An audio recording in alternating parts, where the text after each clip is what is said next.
Jean Silva versus Diego Lopez. Guys, how did we get here?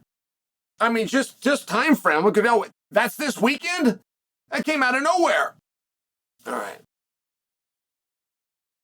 Jean Silva is so wildly exciting, and I've got to tell you, there was so much on him. There was like this forbidden topic. There was this forbidden topic, and everybody knew it. Everybody knew that it was true, and nobody would discuss it. And I'm taking you back to Miami. Jean Silva versus Bryce Mitchell.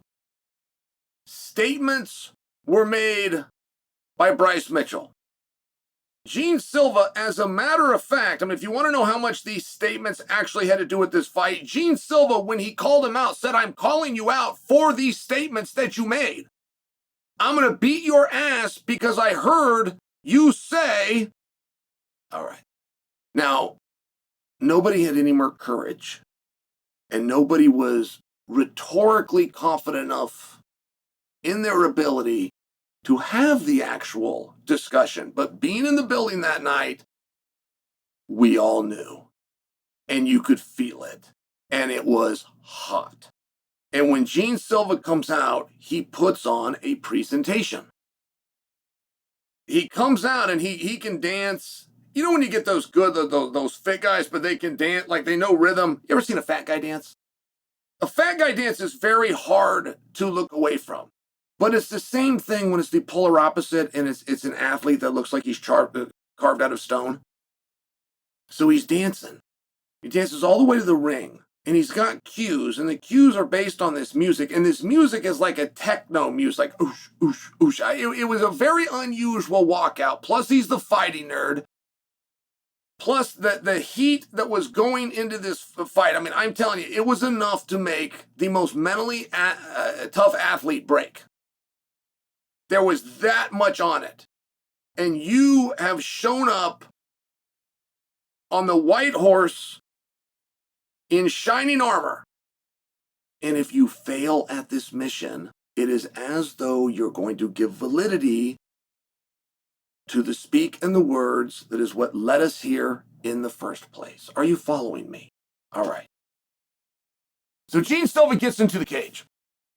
And it felt like it took him 20 minutes to get into the cage. It's the longest walkout I've ever seen in the UFC. Now, in all fairness, it's a lot closer to 3 minutes than it was 20 minutes, but there was just a lot that happened. I'm watching this guy, man, this guy is entertaining.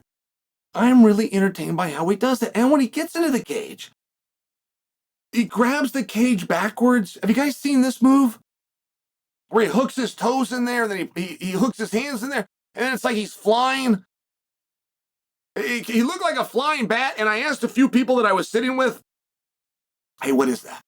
What does that mean? What are we supposed to interpret? What is it?" And they were, "I don't know. I think it means that he's soaring. I think that it means that he's flying." At any rate.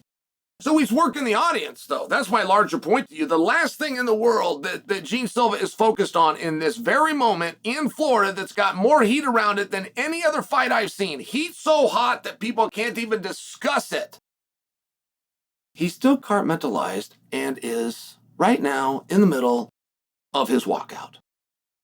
And not Bryce Mitchell or the paycheck or the rankings or the audience or all the things that bring us to this point are going to stop him from enjoying his predetermined and planned walkout. And I just remember thinking, that's a lot to deal with. And then the fight starts, and Silva's very strong.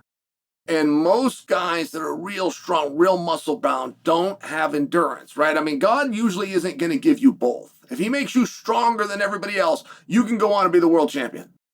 If he gives you better cardio than everybody else, you can find a way and manipulate that and take that all the way to a world championship. When you have both, when you're the strongest 45-pounder and you can hold up for the duration of the evening, it's something very special. And I don't know how far Jean Silva can go. I have not seen anything out of him yet that would disqualify a potential world title run from this young man. So now he's going to get in there with Diego Lopez. Now, let's talk Lopez. Because at this time, a year ago, as a matter of fact, at this time, earlier this year, roughly February and March, I could tell you the same thing about Lopez. He's got absolute bricks in his hands. He trains his wrestling under David Taylor at Oklahoma State. He's got a black belt in jiu-jitsu, and he's starting to get used to high-pressure situations, but he did find himself in one where the lights were too bright. I'm not convinced that Volkanovski is 5 points better than him. But it went 5 rounds, and Volk won all 5 rounds. I'm not debating what I saw. I'm debating if I saw Diego bringing his full set of skills or if a moment got to him. And I bring that to you because if a moment gets to the guy, the good news, if a guy crumbles or a guy doesn't rise to a moment, the good news, that doesn't happen twice. That one time is enough. That one time is your learning lesson. That one time is all you need to come out. Now you'll be preaching to other people going, hey, it's the same thing. It's the same sport. It's the same rules. It's the same cage with the same referee, with the same opponent. Everything's the same. This whole main event and this whole world title and this whole last fight of the night, nothing within the rules is any different than the first fight of the night or the fourth fight of the night. You come out talking like that once you learn it. And I am just not convinced that the last version of Diego Lopez that we saw is the real Diego Lopez. I don't think the real Diego Lopez is 5 points behind Volkanovski. And I won't go as far and be disrespectful and think that he could beat him, but I think he could win a couple of rounds. I think he could win a round, and that's not what happened. So I bring it to you because we very seldomly will take a guy coming off a win, particularly a big win, and put him with a guy coming off a loss, particularly a loss in a very big match. But that's exactly what they've done here. And I just feel that in your hearts, you believe Silva's going to beat him. I feel within your heart and within your mind, you're not able to look past the outcome of each of their last match. I will admit for you that Jean Silva is stronger than I knew he was. He can deal with pressure better than I thought he was. He fights on his feet a lot like Edson Barboza. You do not want to get kicked by this guy. He can handle himself on the ground, and he's got skills to get the fight to the ground. Now, when I go over to Diego does not have as powerful a kicks, but he's got faster combinations. And I won't argue that he can do more damage with his hands, but I'll argue he can do just as much damage with his hands. His wrestling is on point, his conditioning is on point, and he has an advantage that he's been in a world title situation. What does that mean? That means whatever he does next, no matter how big, no matter what a big deal, it's smaller than something he's already done before. And if a guy can ever come from an environment where he has to compete in an easier environment than he's experienced in the past, it's a very good thing. I'm going to stay out of this fight.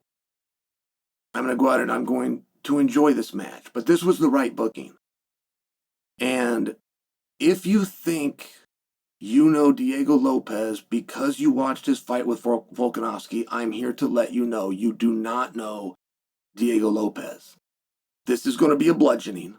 This is a very, very equally matched contest. And with that said, may the best man win.